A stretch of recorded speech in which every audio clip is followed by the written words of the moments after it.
오늘 말씀 제목 한번 따라하겠습니다. 셀 수 없는 큰 무리.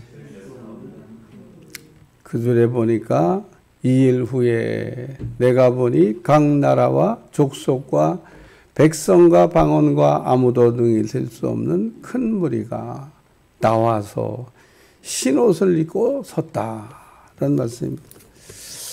어제는 그 2일 후에 이렇게 봤더니 그 인침받은 14만 4천이라고 하는 이스라엘의 각 지파 중에서 인침받은 자들이 14만 4천이다 라는 말씀을 이렇게 드렸는데, 오늘은 2일 후에 내가 또 봤더니 각 나라와 족속과 백성과 방언에서 아무도 능히 셀 수 없는 큰 무리가 흰옷을 입고 나왔다. 궁금해서 물어봤어요. 이거 어디서?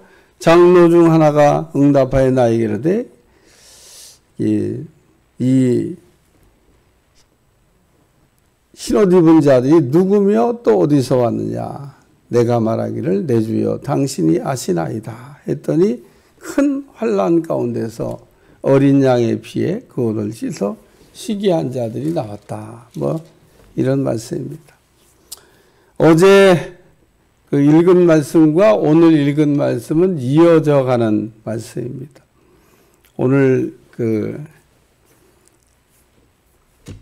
7장의 말씀은 네 천사에 관한 말씀과 그리고 이스라엘 지파 중에 각 지파의 그 인침받은 수가 14만 4천이라는 거, 그리고 또 2일 후에 내가 보니까 각 나라와 족속과 방언 중에서 셀 수 없는 큰 무리가 나왔다는 거. 요 세 가지만 해결하면 7장은 이제 우리가 정리하고 넘어가는 겁니다.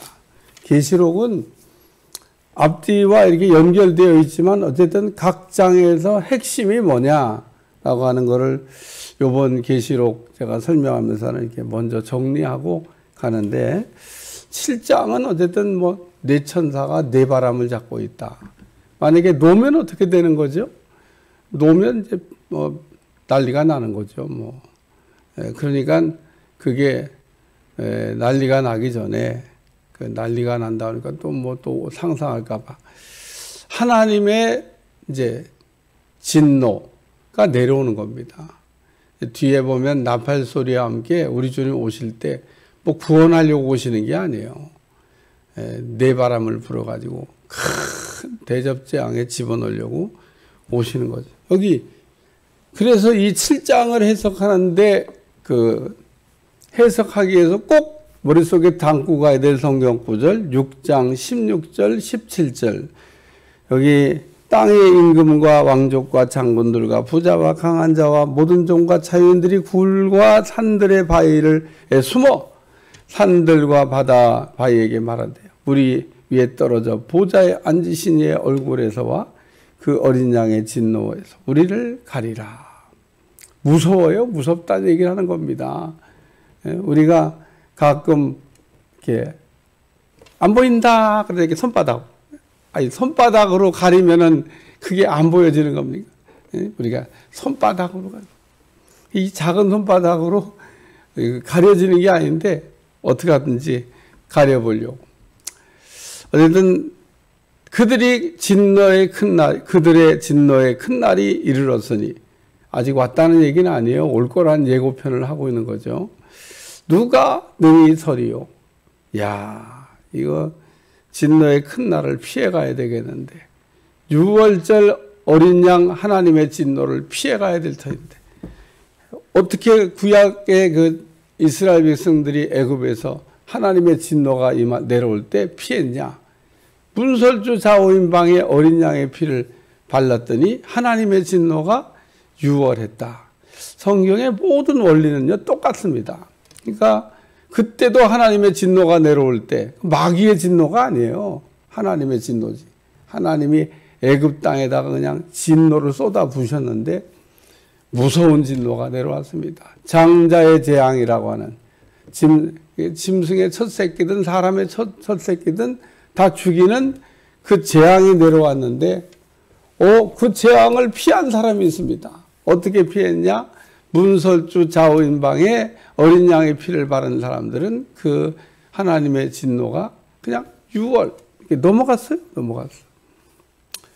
그러니까 오늘도 이 진노의 큰 날이 이를 때 6월할 사람이 있다는 겁니다. 6월. 이거 해당사항 없는 사람이 있다는 겁니다. 해당사항 없는 사람이 누구냐? 이스라엘 지파 가운데는 인침받은 사람들이 해당이 없다. 인을 친다고 하는 것은 네 가지 의미를 갖고 있는데, 첫째는 소유, 둘째는 보호, 셋째는 구별, 넷째는 진짜. 요 네 가지 의미를 인을 친다고 한때, 인을 쳤다는 얘기는 너는 내 거라는 겁니다. 하나님께서 너는 내 거라고 이렇게 인을 쳤다. 이럴 때 우리가 쓰는 말이 있어요. No touch! 건드리면 안 된다는 거예요. 너는 내 거니까 건드리면 안 된다. 하나님이 인을 쳤다는 얘기는 그 누구도 손댈 수 없다. 그 누구도 손대지 마라. 이런 뜻입니다. 하나님이 그냥 불꽃 같은 눈동자로, 불땀 불병거로, 하나님이 우리를 이렇게 보호해 준다는 용어를 쓸 때 성경에 불꽃 같은 눈동자, 불땀 불병거, 그런 것들이 나와요. 그거를 우리를 다 불땀으로 확 우리를 절대 누구도 들어올 수가 없어요. 불병거. 그래서 하나님께서 우리를 이렇게 불꽃 같은 눈동자로 딱 쳐다보는 거죠. 건드리지 마. 그렇다. 절대 못 건드리는 겁니다. 하나님이 한눈을 파시면은 그때 그냥 독수리 같이 그냥 탁 해꾸자를 할지 모르지만 하나님께서 한눈 파는 일도 없습니다. 하나님은 조는 일도 없어. 하나님이 탁 불꽃 같은 눈동자로 쳐다보기 때문에 건드리고 싶어도 건드릴 수가 없고, 하나님의 무서운 진노에서도 이 사람들은 해당사항 뭐 그런 얘기를 지금 하고 있는 겁니다. 그래서 어제 각 이스라엘 자손의 각 지파 중에서, 그런데 뭐 지파 좋아하는 분들, 이거 지파와 얘기할 때 다 지파가 맞나? 지파 틀려요. 그럼 지파가 틀리면 아들이라고 한번 해볼까? 아들도 틀려요. 이거는 아들 숫자도 아니고 지파 숫자도 아닙니다. 그러니까 따지기 좋아하고 계산하기 좋아하는 사람들이 지파면 지파가 맞아야 되는데 지파도 안 맞아요. 지파는 레위 지파를 뺀 12지파가 그게 지파입니다. 총 13지파인데 지파에서 레위는 뺐어요. 그리고 12지파. 이 사람들만 땅을 받았습니다. 그런데 여기 보면 지파로 해도 에브라임이 없어. 단도 없어. 그러니까 지금 안 보이는 그 아들 이름, 지파 이름이 에브라임 단입니다. 근데 제가 어제도 얘기했습니다만은 민수기 1장 어디다 써놨어? 민수기 1장 32절, 민수기 26장 37절에 보면 그 두 개의 구절을 참고해서 보시면 에브라임과 요셉은 이렇게 혼용해서 썼습니다. 그러니까 에브라임과 요셉은 혼용돼서 썼으면, 그러면 뭐 에브라임이 요셉이고 요셉이 애굽이라고 할 수 있는데, 그럼 왜 에브라임을 안 쓰고 요셉이라고 썼냐? 요셉의 두 아들 그러면 에브라임 문하셋인데 에브라임 이름은 왜 빠졌냐? 단은 왜 빠졌냐? 우상숭배와 관련이 있다고 제가 이야기 드렸습니다. 하나님은 우상숭배하는 사람들은 가만히 안 둡니다. 하나님이 아주 무겁게 죄를 다루는 세 가지 죄가 있습니다. 꼭 머릿속에 기억해 두시기 바랍니다. 하나님이 죄를 다루실 때 무겁게 아주 중죄로 다스리는 죄목이 세 가지가 있습니다. 하나는 교만죄, 또 하나 우상숭배죄, 셋째는 약한 자를 돌아보지 않는 죄. 그러니까 우리가 살아가면서 약한 자를 이렇게 막 괴롭히는 건요, 그냥 조금 죄 짓는 게 아닌 겁니다. 조금 죄 짓는 거. 약한 사람들은 불쌍히 여겨야 돼요. 불쌍히. 힘이 없잖아요. 힘이 없어. 뭐 우리 속된 말로 줄도 없고 백도 없고 아무것도 없어가지고 정말 막 그런 사람이 있습니다. 어쩌면 그렇게 줄도 하나 없고 백도 하나 없고 그렇게 그냥 약하냐. 오죽하면 이삭을 주러 다니겠어요. 자기 땅이 없다는 얘기잖아요. 남의 밭에 이삭 주러 다니는 겁니다. 그런 그 이삭 주로 그 룻기에 보면 그 나오잖아요. 룻이 나옴이 쫓아가고 베들레헴 고향으로 돌아왔는데 밭이 없어. 기업을 다 없어져가지고 그래가지고 남의 밭에 가고 이삭 죽지 않는데 보아스가 보고 좀 눈치껏 대충 흘려.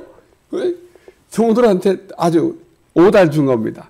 그 베면서 저기 떨어뜨리는 생각하지 말고 배에다가 떨어진 건 줍지 말라고 하나님 그러셨으니까. 근데 좀 이렇게 흘려.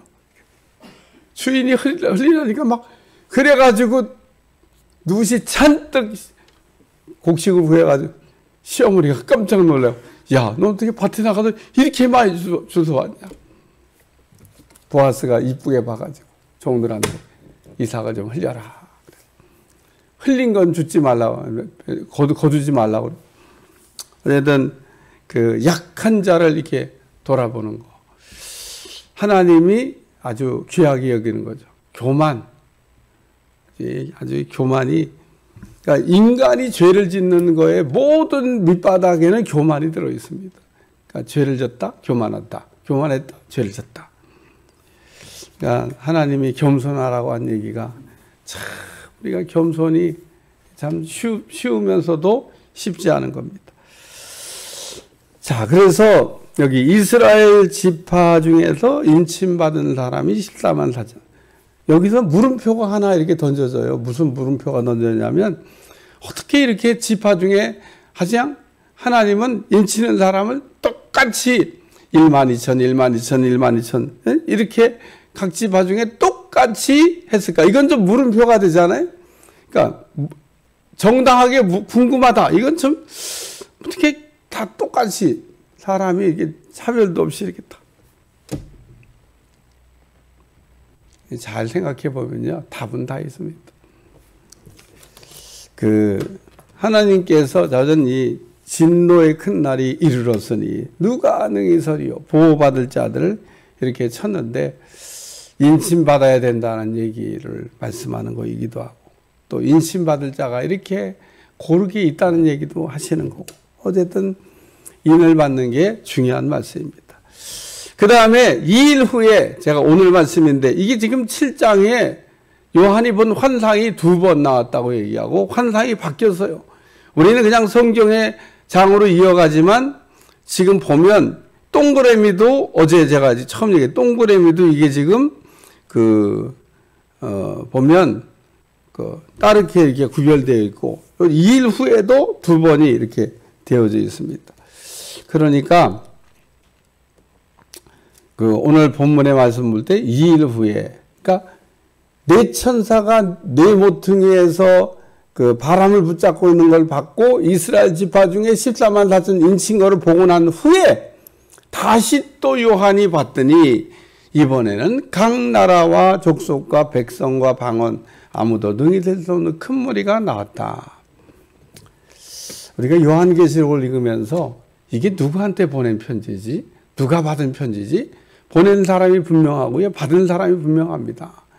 이 편지는 보낸 사람은 요한이고 받은 사람은 소아시아 7교회입니다. 오늘날 우리도 읽으면서 은혜를 받고 있지만 이 편지를 쓸 때 요한이 어떤 상황에서 썼으며 누구한테 보낼 얘기를 썼으며 우리가 이걸 잊어버리지 말고 요한계시록을 읽어나가야 된다는 겁니다.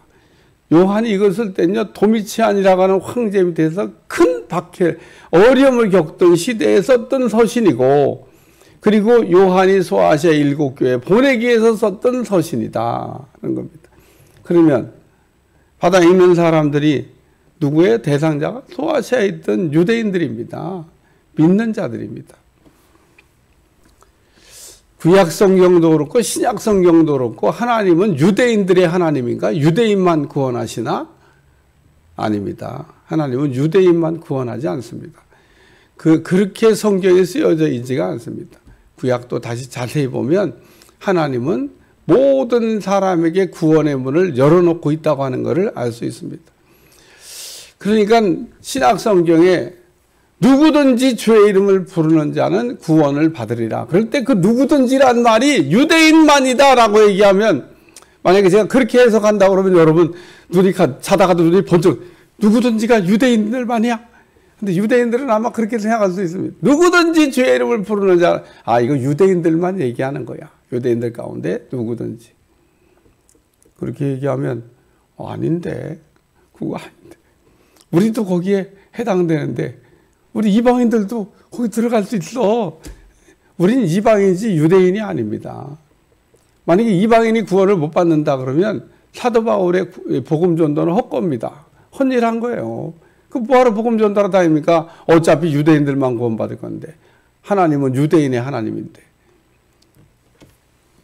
그러니까 오늘 이스라엘 자손의 각 지파 중에서 인침받은 사람 얘기한 건 이건 유대인들에 대한 구원을 얘기하신 것이고, 2일 9절부터 나오는 거는 이방인들에 대한 구원을 얘기하시는 거다. 그런 얘기입니다. 여기 이방인이라고 써놨잖아요. 안 보이세요? 각 나라와 족속과 백성과 방언에서, 그러니까 유대인을 제외한 모든 사람들을 이렇게 표현한 겁니다. 유대인들을 제외한 모든 사람, 능히 셀 수 없는 큰 무리가 구원받은 사람들이 많이 이방인들 가운데도 나온다는 겁니다. 바울이 복음을 전했더니 유대인들은 강팍해가지고 말씀을 잘 안 받아들이는데, 이방인들은 막 얼마나 말씀을 잘 받아들이는지 바울이 괴로워했습니다.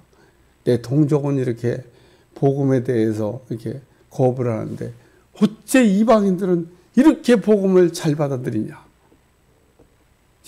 그래갖고 바울이 로마서 9장에 보면 자기 동족을 위한 그 애틋한 마음을 이렇게 아주 그냥 한 장을 할애해서 써놨습니다. 그러니까 그 로마서를 우리가 말씀을 읽어 나가다 보면 하나님은 유대인의 하나님이 되시기도 하지만 이방인의 하나님도 되신다. 그 얘기를 써놓은 것이 로마서입니다. 2일 후에 보니 각 나라와 족속과 백성과 방언에서 아무도 능히 셀 수 없는 큰 무리가 나왔다.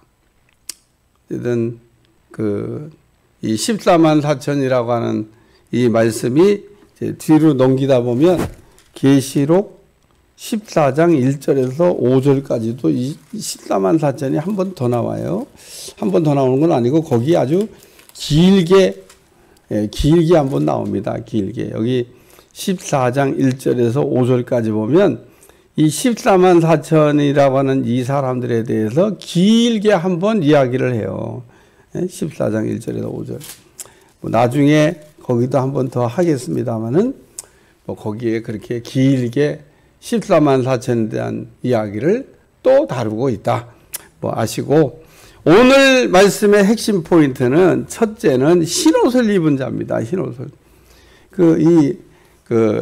능히 셀 수 없는 큰 무리가 나왔는데 흰옷 입고 왔다는 겁니다.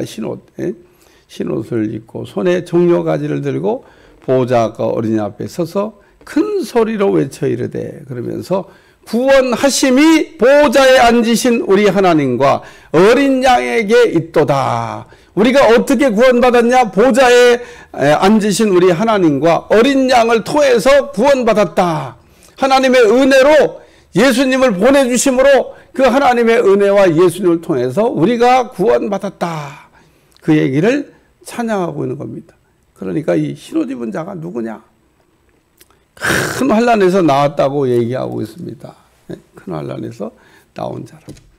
다니엘서에도 이 큰 환난을, 마태복음 24장에도 큰 환난을 얘기하고 있습니다만은 이거에 대해서 하나 참고로 대환란이라 그래갖고 3년 반 뒤에 또 숫자 나옵니다만은 그것도 따지고 계산해 보면 정확하지가 않습니다. 어쨌든 큰 환란이라고 하는 말로 표시되는데 중요한 핵심 포인트는 흰옷을 입었다는 거고 구원받았다는 겁니다. 구원받았다는 거.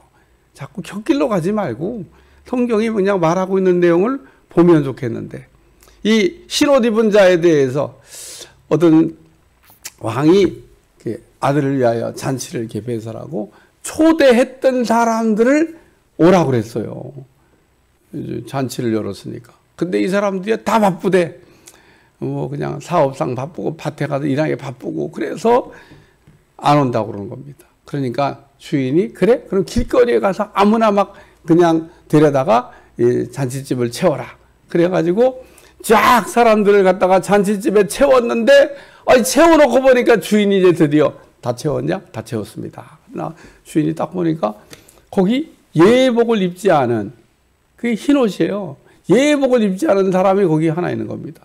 저놈은 왜 또 잔치집에 왔는데 예복도 안 입고 왔냐? 내쫓아라. 슬피 울며 이를 갈미 있으리라. 그래서 어린 양의 피로 값주고 산 흰옷을 우리가 입어야 우리의 구원의 하나님의 혼인잔치에 들어가서 기쁨을 함께 누리게 될 줄로 믿습니다. 그래서 흰옷을 입어야 돼요. 흰옷을 우리가 얘기할 때 이거 제사장들이 입는 그 속옷을 얘기합니다. 속옷.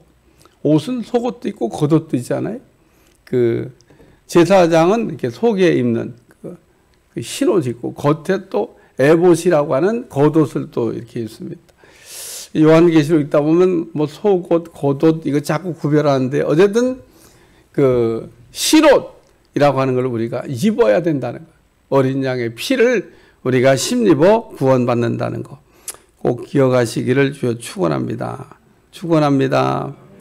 두 번째는 큰 환난에서 나오는 자들인데 어린 양의 피와 그 옷을 씻어 쉬게 하였느니라. 예수님의 피의 능력은 뭐 우리가 이게 상상할 수 있는 정도가 아닙니다. 사실은 어린 양의 피, 아까 제가 서론에 애굽 이야기했습니다. 하나님의 진노를 넘어갔잖아요. 피가 어린 양의 피로 하나님의 진노를 이렇게 넘어갔어요. 그러니까 하나님의 진노가 내려올 때 하나님의 진노를 피할 수 있는 유일한 방법을 성경에 제공하고 있는데 구약시대 때는 어린 양의 피라고 하는데 그게 예수님 피를 얘기하는 겁니다. 하나님의 진노를 피할 수 있는 유일한 길은 어린 양의 피로 우리를 이렇게 덮을 때, 어린 양의 피로 산 흰옷을 입을 때 큰 환난과는 전혀 여기 진노의 큰 날이 이르렀으니 올 거라는 겁니다. 하나님의 진노의 큰 날이 올 건데 거기에 누가 설 수 있는 사람이 없어요. 좀 내가 이거를 예화로 들어서 그냥 포철에 가면 뜨거운 용광로가 있지 않습니까? 그 용광로 앞으로 갈 수 있는 사람이 있습니다. 용광로 앞에 가야 뭐 일을 할 거 아니에요? 그 방호복이라고 하는 그 뜨거운 막 용광로 그것도 그 앞에 가까이 가다 안 타 죽는 그 옷이 있어요. 이렇게 막 우주복 같이 생기고 그걸 입으면은 그 뜨거운 막 쇠도 막 녹이는 그 앞에까지도 가까이 가서 뭐 문도 잠고 뭐 이렇게 뭐 여러 가지 일들을 할 수가 있습니다. 그거 안 입고 갈 수 있는 사람이냐? 근처에 가지도 못해요. 뜨거워서. 우리 날로 뜨거운데 자꾸 뒤로 물러서잖아요. 그러니 하나님의 그 큰 무서운 진노의 큰 날 우리가 꼭 붙잡고 있어야 되고 우리의 머리부터 발끝까지 흘러넘쳐야 될 게 주님의 보혈의 능력인 줄로 믿습니다. 우리는 그래서 피의 능력에 대해서 우리가 잘하는 것 같아도 피의 능력에 대해서 그래서 우리는 기도할 때 예수님의 이름으로 기도할 수도 있고 예수님의 피로도 기도를 할 수 있습니다. 예수님의 피의 기도는 잘 이렇게 써본 분들이 별로 없더라고. 왜냐하면 예수님의 이름으로 기도해야 된다는 건 알아가지고 그거는 그래도 많이 이렇게 쓰는데 예수님의 피로 기도하는 거, 자, 어떻게 한번 이 아침에 여기 계신 분들 생각해. 내가 예수님 피를 써가지고 기도를 몇 번이나 했나? 내가 지금까지 신앙생활을 하면서. 저는 많이 합니다. 며칠 전에도 막 어디 가는데 급하게 전화가 왔어요. 요즘 뭐 방문 안 하기가 좀 어두운데 어려울 때 방문도 해서 뭐 기도도 해줍니다만은 그냥 전화로 이렇게. 그때도 제가 뭘 기도했냐? 피를 그냥 머리부터 발끝까지 그냥 부어버렸죠. 피의 기도를 했습니다. 그러니까 제가 피의 기도를 할 때 피의 기도를 잘 받으면 그 피의 능력이 아주 나타나게 될 줄로 믿습니다. 아유, 뭐, 자전 어마어마합니다. 뭘 이렇게 피의 능력이 이렇게 어마어마하다 그러면 피 뿌리는 기도를 좀 해봐. 피 뿌리는 기도. 피가 구약에 이렇게 성물에다가 피를 뿌린 물건이 있고 피를 안 뿌린 물건이 있는데 피를 뿌린 물건은 거룩해지는 거고 안 뿌린 물건은 안 거룩한 겁니다. 그 성물이라고 하는 건 뭐냐? 피를 바른 그 물건이 성물이 되는 겁니다. 피를 발라야 구별이 되는 거예요. 피를 발라야 그게 거룩해지는 겁니다. 저 피아노가 교회 안에 있으면 성물이잖아요. 성물. 근데 저기 술집에 가면 어떻게 되죠? 그럼 술집 피아노야. 성물이 아닙니다. 근데 하나님의 교회에는 딱 하나님 구별해서, 그러니까 뭐 만들어줘도 잘 만들어져야 돼요. 저렇게 성전에 와가지고 하나님을 찬양하는, 그 만들어줘도 쟤는 하나님 찬양하는 악기로 만들어졌잖아요. 근데 또 어떤 악기는 만들어졌는데 술집 가가지고 맨날 그 속으로 그럴 거예요. 난 왜 어쩌다가 여기 와가지고 이렇게 그냥 술집에서 이렇게 네, 악기 연주가 되나. 그러죠. 팔려오길 잘 팔려왔어요. 성물. 오늘 큰 환난에서 나오는 자들인데 어린 양의 피와 그 옷을 씻어 피에 그 옷을 씻어 쉬게 하였느니라. 큰 환난이 중요한 게 아니고 어린 양의 피가 더 핵심인 겁니다. 어린 양의 피로 보호받는다는 얘기를 하고 있는 거예요. 세 번째는 장막을 치시리니라는 말씀이 나옵니다. 15절에 성전에서 밤낮 하나님을 섬김에 보호자에 앉으신 이가 그들 위에 장막을 치시리니. 이스라엘 사람들은 이해가 되는데 오늘 우리는 잘 이해가 안 돼요. 왜냐하면 이스라엘 사람들은 광야길을 가다가도 장막을 딱 칩니다. 우리가 그 하나님의 법궤가 들어있는 것을 장막이라고도 하고 성막이라고도 하고 막 그런데 어쨌든 뭐 장막, 성막 조금 의미가 다릅니다만은 장막, 성막 같은 이렇게 텐트 치는 걸 얘기하는 거예요. 제가 저 싱가포르에 갔더니 나는 진짜 싱가포르에서 못 살겠더라고. 싱가포르에 한번 갔는데 좀 여름이었던 것 같아요. 벽을 이렇게 쳐다보니까 벽에서 물이 졸졸졸졸졸졸 막 흘러대. 습도가 엄청 많은 겁니다. 그 나라는 무조건 에어컨을 켜야 돼. 안 키면은 벽에서 막 습도가 많아가 물이 줄줄줄줄 막 흘러. 습도가 많은 나라는 가만히 이렇게 있으면 짜증나. 우리나라도 습도가 있어요. 여름철에. 그래야 막 여기가 옷을 입으면 막 끈적끈적하고 그럼 짜증이 납니다. 근데 이스라엘 갔더니 습도가 없어. 참 거긴 건기입니다. 우리는 습기인가? 우리는 습도가 있는 나라고 거기는 습도가 없는 나라예요. 그래가지고 아주 어디 가도 습도가 없어요. 끈적끈적한 게 없다 그런 얘기입니다. 그러니까 그 구름 기둥 그늘만 있으면 시원해. 나무 밑에만 들어가 있으면요 시원합니다. 뭐 짜증 안 나. 그러니까 하나님이 장막을 딱 이렇게 쳐주시는 겁니다. 그래서 그들 위에 장막을 치시리니 그들이 다시는 추리지도 아니하며 목마르지도 아니하며 해나 아무 뜨거운 가운데 상하지도 아니하여 이는 보좌 가운데 계신 어린 양이 그들의 목자가 되사 생명수로 인도하시고 하나님께서 그들의 눈에서 모든 눈물을 씻어 주실 것이라. 그래서 이 신옷 입은 자들에게 장막을 쳐주겠다는 겁니다. 장막을. 그들 위에 장막을 치시리니. 장막을 치면 어떻게 된다고요? 16절과 17절에 있는 말씀의 역사가 일어난다. 그 얘기를 지금 하고 있는 겁니다. 어떤 사람들에게 그 신옷 입고 환난 가운데서 승리하고 나온 사람들에게. 자, 신옷에 관한 말씀을 한 번 더 정리하고 오늘 말씀 마칩니다. 신옷에 관한 말씀이 어디에 나오냐면요. 계시록 3장 여기 5절. 예, 한번 찾아 읽어봐요. 계시록 3장 5절. 이게 사대 교회에게 주신 말씀이에요. 사대 교회는 이름하여 죽은 교회입니다. 다 죽었냐? 다 죽은 건 아닙니다. 여기 보면 그 살아있는 사람이 있어요. 살아있는 사람. 그래가지고 여기 4절에 보면 그러나 사대에 그 옷을 더럽히지 아니한 자 몇 명이 내게 있어 흰옷을 입고 나와 함께 다니리. 그들이 합당한 자인 연거라. 이기는 자에게는 이와 같이 흰옷을 입을 것이요 내가 그 이름을 생명책에서 결코 지우지 아니하고 그 이름을 내 아버지 앞과 그의 천사들 앞에서 시인하리라.